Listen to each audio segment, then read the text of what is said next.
coriza, espirro, coceira e congestão nasal. Esses são os 4 principais sintomas da rinite alérgica e quem sofre com isso tem que saber a respeito dos corticoides nasais, que são os principais tratamentos utilizados para controle desses sintomas, tá? Então fica aqui que eu vou te falar como deve ser usado, qual a importância, né, e qual a ação desses medicamentos no nariz para controle da rinite alérgica. Primeira coisa, os corticoides nasais, eles atuam principalmente como anti-inflamatório, então ele tira a inflamação da mucosa nasal e ele faz isso de forma gradativa, é diferente do descongestionante. Esse aqui, ele atua somente na congestão, porque ele tem um efeito vasoconstrictor. Então, ele reduz rapidamente o tamanho dos cornetos, que são as estruturas do nosso nariz, com isso desentope rapidamente, mas ele tem um efeito rebote. Então, isso não é um tratamento, não é indicado para isso.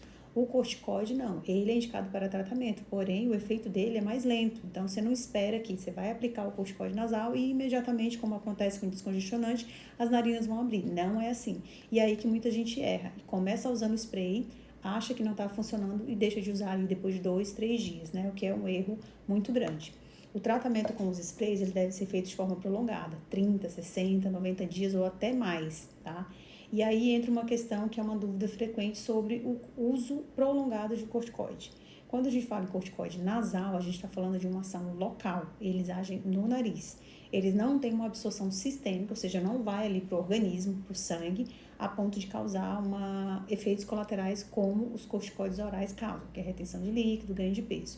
Então, a pessoa que usa o corticoide nasal pode ficar tranquilo que ele é muito seguro para ser usado a longo prazo, principalmente em crianças, né? Então, a partir de 2 anos, as crianças já podem usar, então ele é muito seguro de efeitos colaterais. Tanto já sabendo, né, que você deve usar por tempo prolongado, que ele não tem os efeitos colaterais que algumas pessoas têm medo, você precisa usá-lo corretamente.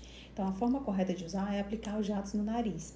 A quantidade de vezes que se faz durante o dia, quantos jatos, vai variar de acordo com a marca, mas a maioria deles são 2 jatos de cada lado do nariz, uma vez ao dia, tá? E ele vem em forma de spray aqui, você coloca aqui na narina e a forma correta é que você vire a pontinha dele um pouquinho para essa lateral externa, porque é aqui que está a carne esponjosa, que é a principal responsável pela congestão nasal. Do outro lado, a mesma coisa, tá? Uma forma fácil de fazer isso é você usar a mão contrária, né? A narina de um lado, a mão do outro, você usa, troca, porque assim automaticamente ele já vai apontando para a região correta. Então, essa é a forma correta de usar.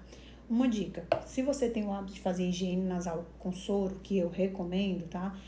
Não fazer os dois ao mesmo tempo, senão o soro pode tirar o excesso de corticoide e ele não agir como deveria. Então, você pode dar um intervalo de 20 minutos entre eles ou usar em horário diferente, um de manhã e outro